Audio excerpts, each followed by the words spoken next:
Boa noite. Linha Direta vai mostrar hoje os bastidores do mais longo sequestro ocorrido no Brasil. A partir de agora, você vai ver a reconstituição dos 96 dias em que o país acompanhou a luta pela libertação de Wellington Camargo, irmão dos sertanejos Zezé de Camargo e Luciano. Você vai ver entrevistas exclusivas com os sequestradores, que vão contar, passo a passo, por que Wellington foi o escolhido. As tensas negociações com Zezé de Camargo. Você vai ouvir as fitas gravadas pela polícia das conversas entre os criminosos e a família de Wellington. E vai saber, 2 sequestradores ainda estão foragidos. Só indagava por que ele, né? Por ser um deficiente e tal. A gente indagava isso, por que o Wellington? Sequestrado em Goiânia, o irmão dos cantores Zezé de Camargo e Luciano.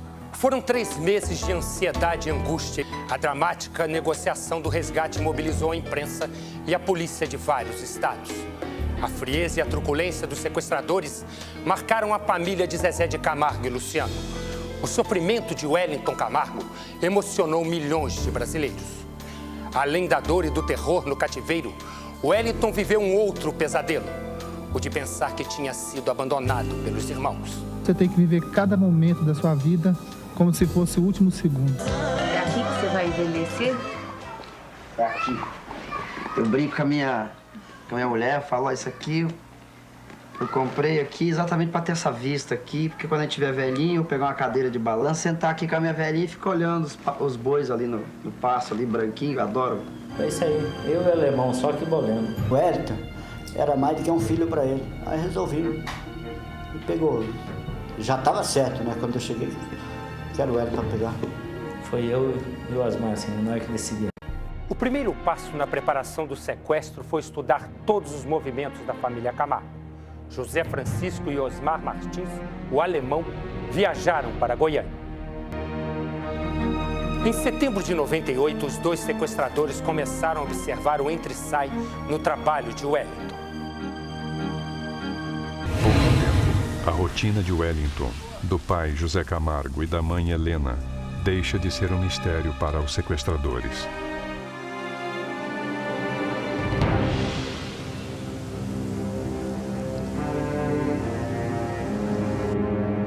Muito tempo que ele estava andando. Ele sabe dos passos meio de Helena todinho do Wellington.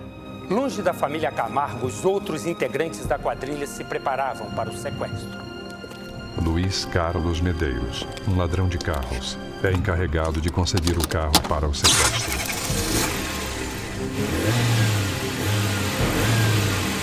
Eu guardei o carro, fiquei guardando o carro pro alemão.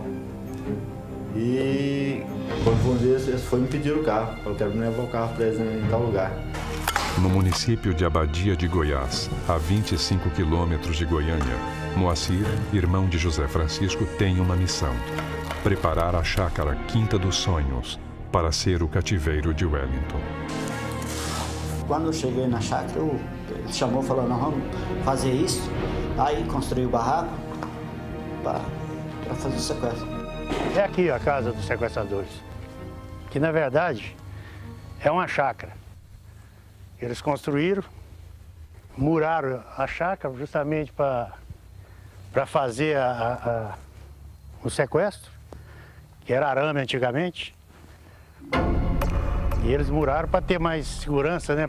Isso aqui é uma prova de que esse barracão e esse muro foi feito depois que eles compraram a chácara, já planejando. Foi feito justamente para guardar o Wellington, entendeu? 2 dias antes do sequestro, no final de um culto religioso, Dona Helena, mãe de Wellington, teve uma conversa que hoje ela acredita ter sido um sinal do drama que se aproximava. No término do culto, a gente faz aquela oração final.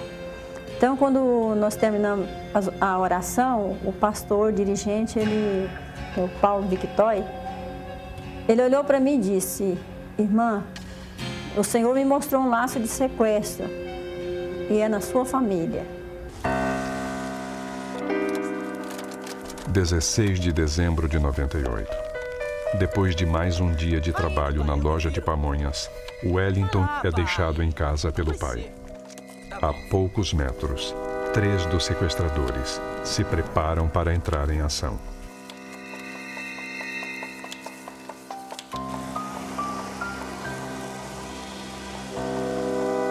Na hora combinada, Luiz Carlos Medeiros estaciona perto da casa de Wellington com as armas no carro encomendado pelo chefe da quadrilha. Me pediram o carro, falaram que me levar o carro para eles em tal lugar.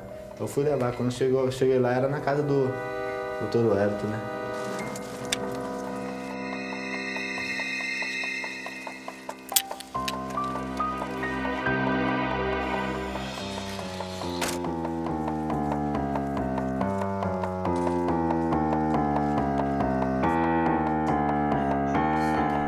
E 45 da noite. Wellington está na varanda negociando a compra de um carro do cunhado Paulo César Pereira. A mulher de Wellington, Ângela, entra para preparar o jantar. Faltam poucos segundos para começar o pesadelo. Quase um ano depois, Wellington se lembra detalhadamente desde o primeiro minuto do sequestro.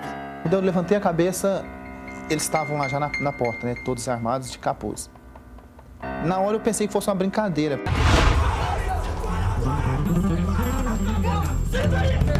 José Francisco, o chefe da quadrilha, entra na casa de arma em punho, mas só encontra o filho e um sobrinho de Wellington brincando no quarto. A mulher de Wellington mal tem tempo de entender o que está acontecendo. José Francisco quer que o portão da casa seja aberto.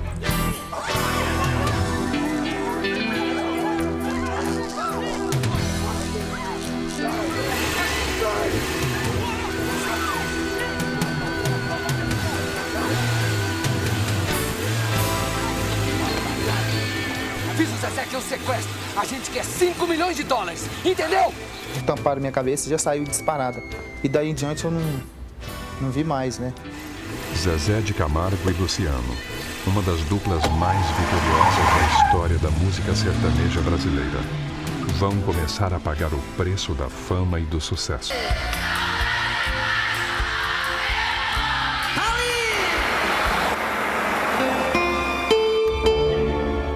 Aparecer alguma coisa, você já sabe o que fazer, hein? É uma ação rápida e ousada. Tudo acontece exatamente como José Francisco tinha planejado. Começa o desafio para a polícia de Goiás. Não é que a polícia não é eficiente, mas é o seguinte, como nós trabalhamos, não tinha como a polícia chegar. Se a fama de Zezé de Camargo e Luciano atraiu os sequestradores para o dinheiro da dupla, esta mesma fama também deu a pista que levou a polícia a reconhecer os autores do crime. A informação decisiva para a identificação da quadrilha surgiu quando a notícia do sequestro se espalhou pelo país. Um detalhe do noticiário chamou a atenção de Antônio Lázaro Constâncio, um policial de São Paulo. O que mais chocou a polícia e a família foi a escolha dos sequestradores.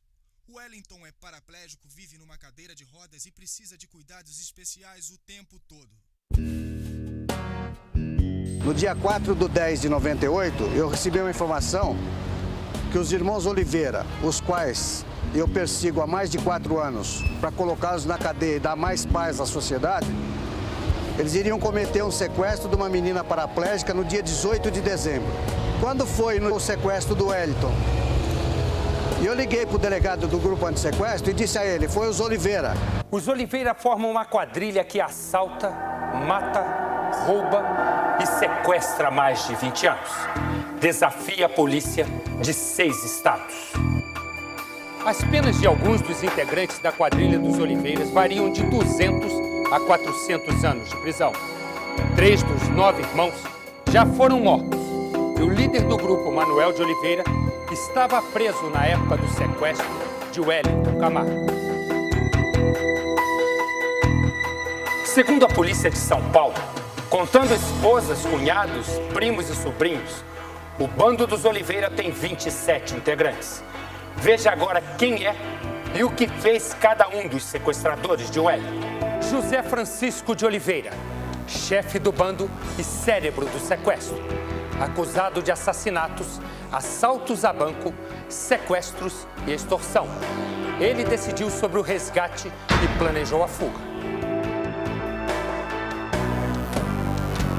Moacir Francisco de Oliveira, irmão de José Francisco, acusado de assaltos a bancos e carros fortes, extorsão e assassinatos, escalado para vigiar o Wellington 24 horas por dia no cativeiro. Osmar Martins, o alemão, ex-marido de uma das irmãs Oliveira, violento, também foi encarregado de vigiar o Wellington no cativeiro.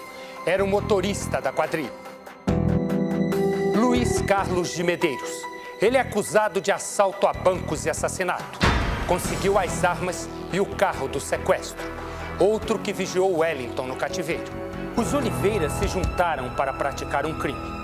Os Camargo se uniram para enfrentar juntos o drama que duraria 96 dias. A primeira notícia que eu tive foi da minha irmã, a Marlene.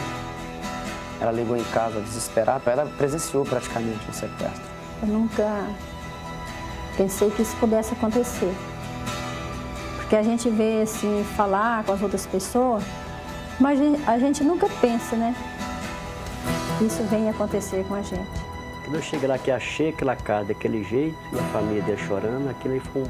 Aí eu entrei em desespero também, sabe?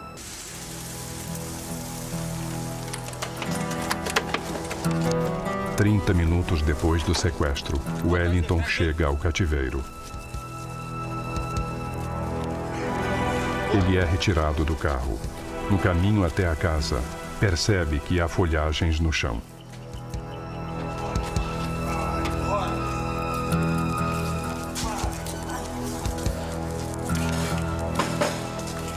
Assustado, Wellington não ousa olhar para os sequestradores e aprende no primeiro minuto o código para se comunicar com eles. Um estalar dos dedos. Se quiser falar com a gente, é só estalar os dedos. É tudo que eu precisava, eu instalava os dedos. Para pedir alguma coisa, água, comida, banho.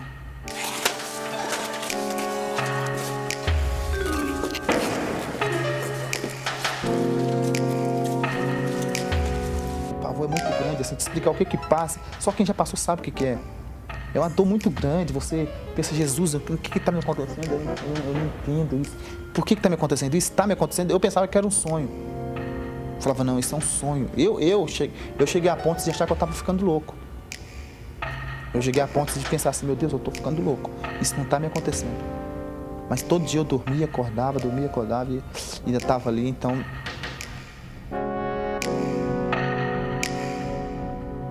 Mesmo sob o impacto dos primeiros momentos, a família de Wellington não hesitou e comunicou o sequestro à polícia imediatamente.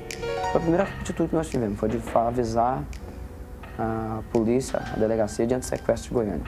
E aí que vieram as orientações da polícia, que procedimento a gente deveria tomar, o que a gente tem que fazer, tudo isso. Nós vimos aí casos que as famílias tentaram solucionar de uma forma particular, ou mesmo utilizando-se de negociadores amadores, em que se pagou o resgate 1, 2, 3 vezes e depois receberam os restos mortais de um ente querido. A polícia agiu com rapidez.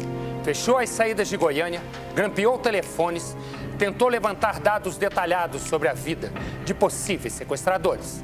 Enquanto isso, os parentes de Wellington decidiram indicar 2 pessoas para tratar da negociação. Emanuel José de Camargo, irmão de Wellington, e Paulo Viana, advogado e amigo da família. Aí, naquele primeiro momento, cheguei na casa do Wellington, e lá chegando já estava o Emanuel, estava a outra irmã, e ali nós ficamos até o último dia do sequestro. Durante os 3 primeiros dias, os sequestradores não fizeram contato. No cativeiro, o Wellington também enfrentou o silêncio da quadrilha. Eu não me lembro muito bem, mas acho que quase uma semana, eles passaram muitos dias sem manter contato. Acredito que cerca de uma semana, mais ou menos. Só botava comida e não falava nada? É, só me entregava comida e ia embora. Eles falavam, olha a comida aí, ó. Só falava isso, olha a comida, quer água? Quer água? Quer isso? Quer ir no banheiro? Então, era só isso, só o contato meu era só isso. Eu também evitava conversar, né? Licença.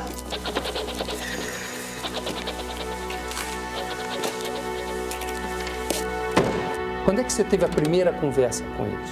Ou falou a primeira vez com eles? Falar mesmo foi na data de que eles me pediram telefones de contato.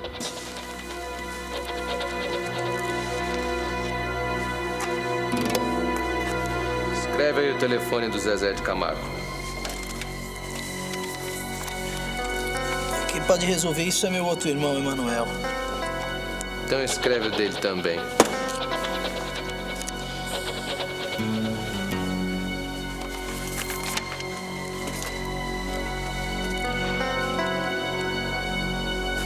O meu contato aconteceu no terceiro dia do sequestro. Foi feito através do meu telefone celular. Mas não ficou bem claro, não ficou uma coisa muito duvidosa porque foi muito rápido. Então, naquele primeiro momento, nós, em família, reunimos e começamos a atribuir funções para cada uma das pessoas. Então ficou acertado que o negociador seria eu. Desde o início, do primeiro telefonema até o último, sempre foram feitos pelo Ademir. Entrou em cena mais um integrante da família Oliveira. Ademir Francisco de Oliveira, condenado por assalto, extorsão e assassinato. Ele é conhecido no mundo do crime por ter quebrado o braço de propósito na prisão, para ser levado para um hospital e ali acabar resgatado pelos irmãos. A missão de Ademir no sequestro de Wellington foi negociar o pagamento do resgate. Ele, ao falar com a família Camargo, usava um apelido, Romário. Para confundir a polícia, as ligações telefônicas de Romário eram feitas de 9 cidades diferentes. Acho que o plano de sequestro é só esse. Então não é um planejamento, é uma coisa que a gente já tem. É uma experiência da vida.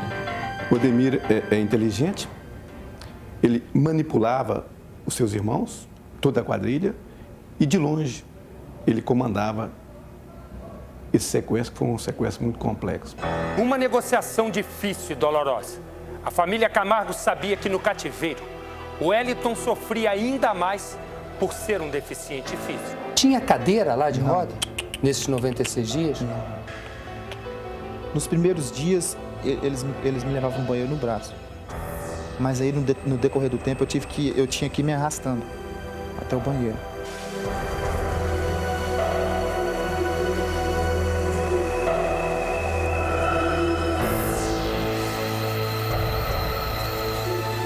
Os remédios que eles me davam eram só analgésico, né? Só para dor mesmo. Eles não me davam outro tipo de remédio. Era só analgésico mesmo. Dor? Dor.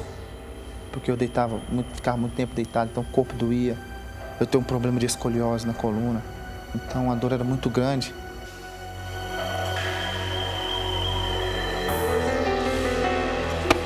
No lugar ironicamente chamado de Quinta dos Sonhos, Wellington entra em desespero com as dores no corpo. Pelo amor de Deus, me ajuda. Já te dei remédio, vê se não enche o saco.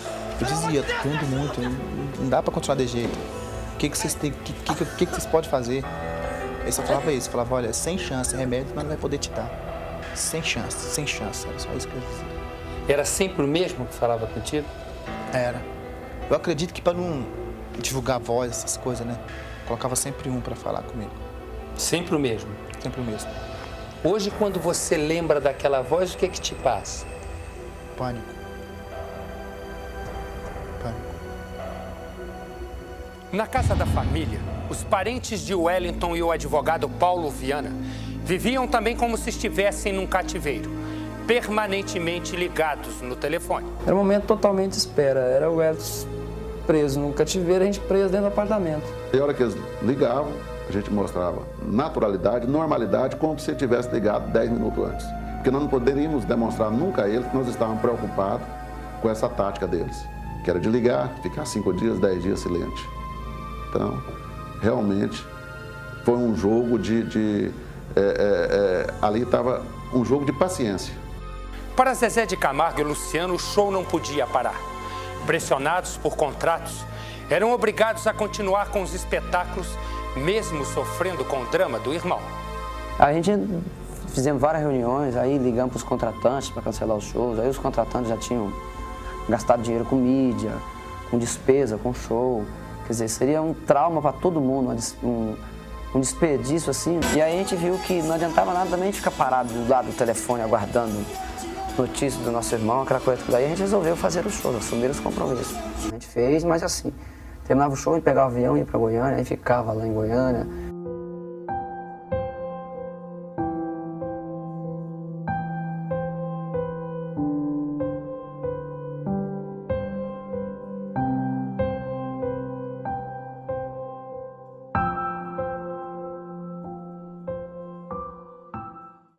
Daqui a pouco. Na passagem de ano, os sequestradores comemoram. E o Wellington pede a Deus para ficar vivo. Eu pedi para que eles não fizessem isso. Aí ele me disse, que não faz isso o quê, rapaz? Morreu um dedo para mandar para a família.